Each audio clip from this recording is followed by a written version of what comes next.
Alors, regardons ensemble la suite de cet exercice. Question C. Avec un calcul de déterminant, donc là tout de suite vous pensez matrice, déterminer si l'application F est bijective ou pas. Comme d'habitude, on va faire une correspondance matricielle.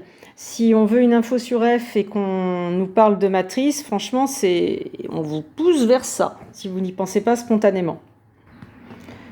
Donc, qu'est-ce que ça va être la correspondance matricielle demandée ? Eh bien, vous devez savoir que l'application bijective, c'est n'importe laquelle de ces matrices inversibles. Il faut bien utiliser le bon vocabulaire. Si vous dites F inversible, ça ne va pas. Si vous dites matrice de F bijective, ça ne va pas. On veut que vous utilisiez bien le vocabulaire technique. Et une matrice inversible, c'est son déterminant différent de 0. Il faut bien sûr qu'elle soit carrée. J'ai mis des équivalences parce que F bijective, c'est un booléen. Et donc, entre deux booléens, quand on veut dire qu'ils sont vrais exactement au même moment, eh ben on utilise le symbole équivalent, c'est du langage maths. Donc regardons un petit peu det de m. Det de m, c'est ça. Alors vous pouvez le calculer avec Sarus ou en développant sur la première colonne, mais je préfère que vous remarquiez que ça fait 0 parce que il y a une colonne ici qui est collinaire à une autre. Et ça, c'est une propriété du déterminant. Si je vois une colonne ou une ligne combinaison linéaire des autres colonnes, des autres lignes, eh bien il est nul. Donc voilà, moi j'ai préféré mettre 0 sans calcul, juste en observant que C3 égale moins C1. Et donc F n'est pas bijective puisque M n'est pas inversible.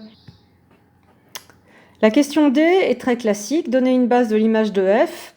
En TD, je vous ai beaucoup appris à travailler avec la correspondance matricielle, mais on pourrait trouver une base de l'image en écrivant IMF de façon ensembliste. Simplement, pour les physiciens, je pense que c'est plus facile de travailler la correspondance matricielle. C'est pour ça que j'ai choisi la méthode où mon objectif, c'est de déterminer l'image par correspondance matricielle. Et donc, je reprends ma matrice et je précise les marges, toujours pour donner du sens. Alors, la méthode, j'espère que vous commencez à bien la connaître.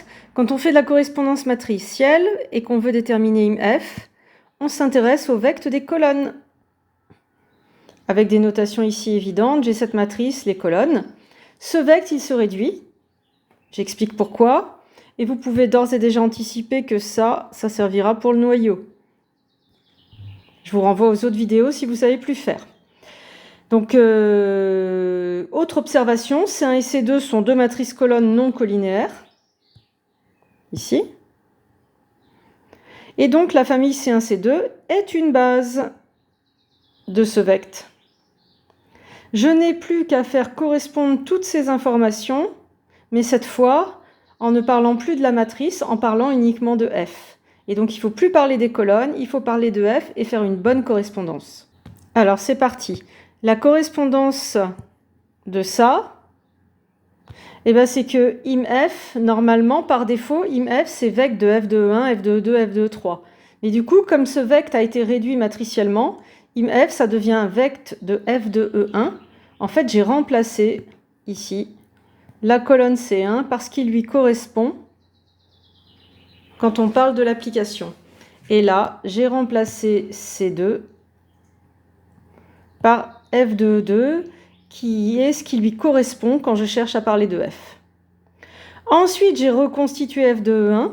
F de E1, c'est le vecteur de R3 2, 0, 0. Attention, ne remplacez pas F de E1 par sa colonne. Il faut faire une bonne correspondance, un vrai vice-versa. Et F de E2, c'est 1, 1, 1. Et puis là, sincèrement, ça serait un peu scolaire de garder ça comme ça. Je vous rappelle que souvent, on peut remplacer un vecteur par un vecteur qui lui est collinéaire et avec des coefficients plus simples. Ici, on va diviser par 2. Donc, je préfère mettre 1, 0, 0 que 2, 0, 0. Et donc, IMF, c'est ce vecte. Et là, j'ai fait la correspondance avec ça. Et maintenant, ce que j'ai raconté ici pour mes colonnes, là aussi, il lui correspond quelque chose. Il lui correspond que cette famille, BIMF égale, là j'ai réduit ici, mais c'est comme si j'avais eu C1, C2, est une base de IMF, puisque j'ai déjà expliqué avant, là, en bleu, qu'ils étaient non collinéaires et qui formaient une base du vecte des colonnes.